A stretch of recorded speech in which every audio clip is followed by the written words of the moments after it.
E aí, meus herculoides, tá rolando zum, tá rolando zum. Pois é, o CNJ, Conselho Nacional de Justiça, decidiu afastar a Gabriela Hatz, assessora de Sérgio Moro lá no comando da Lava Jato, e o atual magistrado responsável pela 13ª Vara Federal de Curitiba, o juiz Danilo Pereira Júnior. E teve mais 2 juízes que atuavam lá no TRF4, para quem não sabe o que é, Tribunal Regional lá da 4ª Região. Foi o Carlos Eduardo Thompson Flores Lenz e o Loraci Flores de Lima, né? Todos foram afastados. Bem, para quem não se lembra, houve um mega coluio para tirar o Lula das eleições de 2018. Isso aí, acho que você lembra? Pois é, a elite junto com o mercado financeiro, junto com o centrão, a direita, a extrema direita, junto com a grande mídia corporativa e junto com investidores também internacionais. Vocês acham que teve? Eu acho que teve também, até os rentistas. Estavam no meio do negócio, né? Todos para tirar Lula das eleições de 2018. Tem uma acusação, essa acusação é pública, essa acusação, pela Constituição e pelas leis, ela não tem como manter sigilo sobre ela. Então não existe vazamento em relação a essas ações penais. Não existe. Não tem, o que tem é vazamento proposital. Não, essa tem ação alguns penal jornalistas, pública, que eu não vou citar o nome para não valorizá-los, que eles sabem do que vai acontecer um dia antes. Certo, mas poderia citar o Fausto lá do Estadão, eu poderia citar a revista Veja, certo. Eu poderia citar um tal de blog que tem nos Estados Unidos de um cidadão, sabe, que sabe das coisas, 3 dias vai acontecer. E meus advogados precisam vir aqui implorar para saber. Há o interesse de vazar, doutor Moro, certo. Porque esse julgamento, ele tem que ser pela imprensa. Senão é difícil. Agora, qual é o problema? Eu vou terminar para não tomar o tempo de ninguém aqui. Qual é o problema, doutor Moro? É que essa situação está difícil, sabe, doutor? Eu vou lhe dizer uma coisa para ficar com a minha consciência leve. O comprometimento da justiça e o comprometimento da acusação com a imprensa está levando ao impasse. Porque alguns canais de televisões e alguns jornais fizeram disso a sua peça principal de notícia. E eles estão com dificuldade, como é que isso vai acabar se esse tal de Lula foi inocente? Como é que nós vamos prestar contas aos nossos telespectadores, aos nossos ouvintes, se de repente esse Lula não cometeu o crime que disseram que ele cometeu? Porque esse é o problema da mentira, é que depois você não tem como voltar atrás. É essa a finalização? Então eu queria só pedir aos meus acusadores que levem em conta que vocês são muito jovens e que vocês têm muito tempo pela vida. E o Ministério Público, que é uma instituição que ninguém respeita como eu respeito, não foi feito para isso. A acusação tem que ser séria, tem que ser fundamentada. Ela não pode ser especulativa. E hoje, a acusação é muito mais feita pelas capas dos jornais, pela capa de revista e pela imprensa, do que os dados concretos das perguntas que vocês me fizeram. Sinceramente, pelas perguntas que vocês me fizeram, o doutor Moro não deveria nem ter recebido essa acusação. E olha só, já tinham tirado Dilma em 2016, tava tudo indo muito bom, tudo indo muito bem, para os miliardários, para o baronato, para as oligarquias, para a aristocracia e para os rentistas, né? Então não fazia muito sentido que a esquerda voltasse ao poder. Olha só, me diga, né, o que teve de bom para o pobre e o trabalhador. Vamos fazer essa crítica. De 2016 até 2022. Reforma trabalhista? Reforma da Previdência? De quanto foi o salário mínimo, o aumento do salário mínimo real que a gente teve aí durante esse tempo? De quanto foi o crédito para o microempresário? Teve? Teve ou não teve? Agora, vamos ver o que é que o Bolsonaro fez de bom. Bolsonaro, qual o principal feito do seu governo que você considera que foi assim marcante do seu governo? Tem algumas coisas, né? Há pouco tempo você não via as cores verde e amarela por aí. Hoje não é, você vê em qualquer lugar, uma bandeira na janela, uma fazenda, uma vara de bambu, um pano verde, amarelo, azul e branco lá em cima. Olha só, é muita verdade, Bolsonaro. Economia, saúde, educação pública, moradia, ninguém viu nada mesmo. Mas viu o povo, com as cores do Brasil, com verde e amarelo, tudo nas motocicletas, fechando rodovia, em frente aos quartéis, lá cagando, mijando, quando pegar uma leptospirose, os velhinhos, tudo mais remédio da pressão. Ele não vai, não! Olhe, o que se ouve da extrema-direita é: tiraram um bandido da prisão para concorrer às eleições, por isso que Bolsonaro perdeu. Nham, bebê. Colocaram inocente na cadeia em 2018, por isso que Bolsonaro ganhou. Se não fosse isso, o Lula tinha levado 2018. Dessa vez era treta! É tetra! Mas aí surgiu uma tal denúncia de um tal Intercept e toda a palhaçada foi por água abaixo. Foi tudo anulado pelo STF. Agora calma aí, vamos fazer o raciocínio.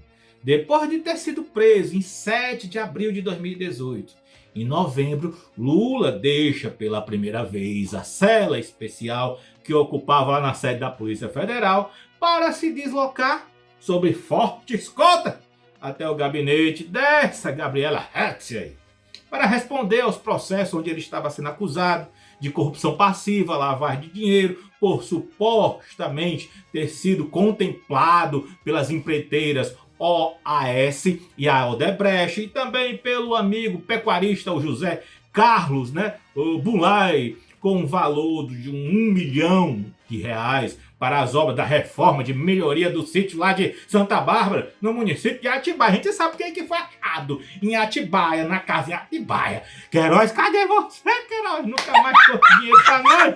Pois bem. E lá no meio do depoimento, ele dá aquela lapada, sabe? Aquela lapada que quando você é inocente, sabe? Você tem certeza, convicção das suas coisas, aí você olha assim no olho da pessoa e diz assim, ó, tão militanha. Doutor, eu só queria perguntar para o meu esclarecimento, porque eu estou disposto a responder toda e qualquer pergunta. Eu sou dono do sítio ou não? Isso o senhor que tem que responder, não eu, doutor, e eu não estou sendo quem tem que interrogada nesse responder é momento. quem me acusou. Doutor, e assim, senhor ex-presidente, esse é um interrogatório, e se o senhor começar nesse tom comigo, a gente vai ter problema. Eu não imaginei que fosse assim, doutora. Eu também não. Como eu sou vítima de uma mentira, eu há muito também não tempo, imaginava. Eu imaginei então que agora... vamos começar com as perguntas. Então, meus herculones, até aquele momento eles não tinham prova nenhuma contra Lula. Por isso que eles ficavam tão nervosinhos quando eram questionados. Inclusive até hoje, né? Lula ladrão, ok. Vamos lá, prove. Mostre as provas, Ministério Público, rapaz. Vamos lá. Mas foi devolvido não sei quanto pros cofres por causa da Lava Jato. Ok, quem foi que devolveu? Foi do banco do Lula? Foi o Lula que foi lá e devolveu? Porque, ó, tá aqui, eu roubei, tá aqui, ó. Tô devendo, foi o Lula. Né? Então tome muito cuidado para você não sair falando besteira por aí, porque depois tá dizendo aí que eu vivo numa ditadura, é o comunismo e tal. Tome muito cuidado, porque nem todo mundo tem 30 mil assim na lapada para pagar de indenização, tá? Nem todo mundo é Nicolas Ferreira. Nicolas Ferreira tem dinheiro. Nicolas Ferreira pode pagar, tá aí, vai pagar 30 mil agora, bichinho.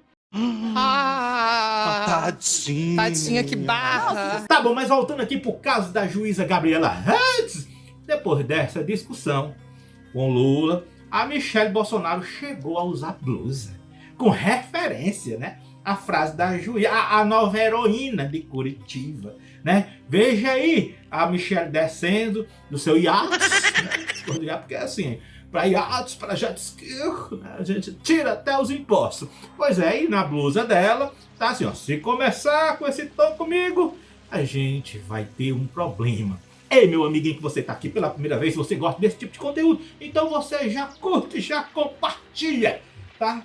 E aí, já bota os favoritos, você pode até virar membro aqui do canal, se quiser, viu? Vai mandar um pix pra gente aqui, jumentinho amarelo, Pois é, bem, essa juíza é da mesma formação do Cunge, lá da mesma universidade do Cunge, porque a bichinha, ela tem uma competência tão maravilhosa que ela foi acusada de plagiar o trabalho do coleguinha. Que animal inteligente. Pois bem, meus amigos, é com muita tristeza que eu chego pra vocês pra dizer que hoje a casa caiu. A senhora juíza foi afastada e a decisão foi do Luiz Felipe Salomão, ministro do STJ, o Superior Tribunal de Justiça. Na decisão, Salomão argumenta que a Hatz cometeu violações do Código de Ética da Magistratura enquanto esteve lá à frente da 13ª Vara, Federal de Curitiba. O ministro do STJ diz que essa juíza avalizou a criação da fundação privada da Lava Jato com informações incompletas e informais. Ele cita que o esquema se assemelhava a um cashback. Como é que é? E pra você não vir aqui dizer que tudo no Jumentinho Amarelo é só exclamação, é só fuleiragem, tá aqui o documento da decisão. O AN cuida-se de reclamação disciplinar instaurada em 29/9/23, de ofício, em face, de Gabriela Hatz e Sérgio Fernando Moro, a partir do relatório preliminar elaborado por essa Corregedoria Nacional de Justiça durante os trabalhos da correição ordinária número vou ler esse número não, gente, instaurada na inspeção da 13ª Vara Federal de Curitiba, no gabinete da 8ª turma do Tribunal Regional Federal da 4ª Região, apontando indícios de infrações disciplinares dos reclamados. É bem verdade que a denominada Operação Lava Jato desbaratou um dos maiores esquemas de corrupção do país, vitimando a Petrobras, também o seu maior acionista, que é a União Federal, e centenas de acionistas minoritários da empresa, além de terceiros atingidos direta e indiretamente pelas práticas criminosas. No entanto, constatou-se com enorme frustração que, em um dado momento, tal como apurado no curso dos trabalhos, a ideia de combate à corrupção foi transformada numa espécie de cashback para interesses privados, ao que tudo indica com a chancela e participação dos reclamados. Portanto, não se trata de pura atuação judicante, mas sim uma atividade que utiliza a jurisdição para os outros interesses específicos, não apenas políticos, como restou aí notório, mas também e inclusive obtenção de recursos. Gosta dessa vida, ladrão? Gosto. Então, para quem não lembra, a Força Tarefa Lava Jato, liderada pelo então Deltan Dallagnol, desejava criar uma fundação com cerca de 2,5 bilhões que a Petrobras pagou em multa nos Estados Unidos. O dinheiro que foi entregue ao Brasil pelas autoridades norte-americanas. É muita falta de esculhambação, né não? Bem, sobre os 3 outros juízes afastados, Salomão alega que os magistrados desobedeceram de forma deliberada as ordens do ministro, o Dias Toffoli e STF, quando eles decidiram pela suspeição daquele outro juiz lá da Lava Jato, que era o Eduardo Apio. Gente, sabe o que é o mais engraçado? É o que minha mãe sempre me disse: meu filho, o mal por si se destrói. O Moro foi parcial para colocar Lula na cadeia e virar um herói nacional. Depois perguntar se ele queria ser, poder entrar na política, ele disse que não. Eu não vejo isso também no futuro. Não seria apropriado da minha parte, postular qualquer espécie de cargo político, porque isso poderia colocar em dúvida a integridade do trabalho que eu fiz até o presente momento. Não quero entrar na política.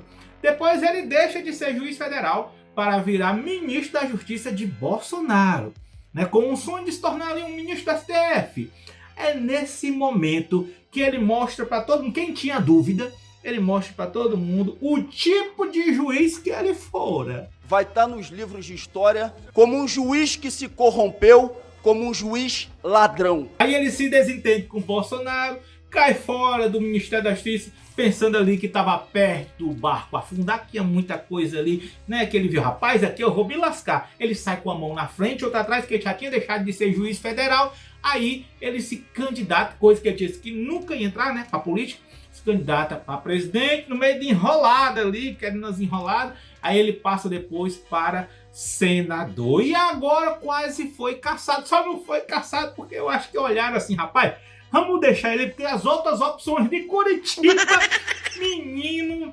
Bem, agora vamos analisar quem sempre esteve ao lado de Lula. O Zanin, ministro do STF, Flávio Dino, ministro do STF. Resumindo, não importa quantas vezes te caluniarem, te difamarem, não importa quantas vezes você caia, não importa se tentarem roubar os teus sonhos, não importa se jogarem você numa cova, sempre caminhe sobre a base sólida dos seus valores e convicções, porque Deus, ele não escuta os gritos dos fariseus, dos saduceus. Deus escuta a batida do coração do pobre de espírito, daqueles que choram, dos mansos, do que tem fome e sede de justiça, dos misericordiosos, dos puros de coração, dos pacificadores e de todo aquele que sofrer com mentiras, injúria e difamação, porque praticam o bem.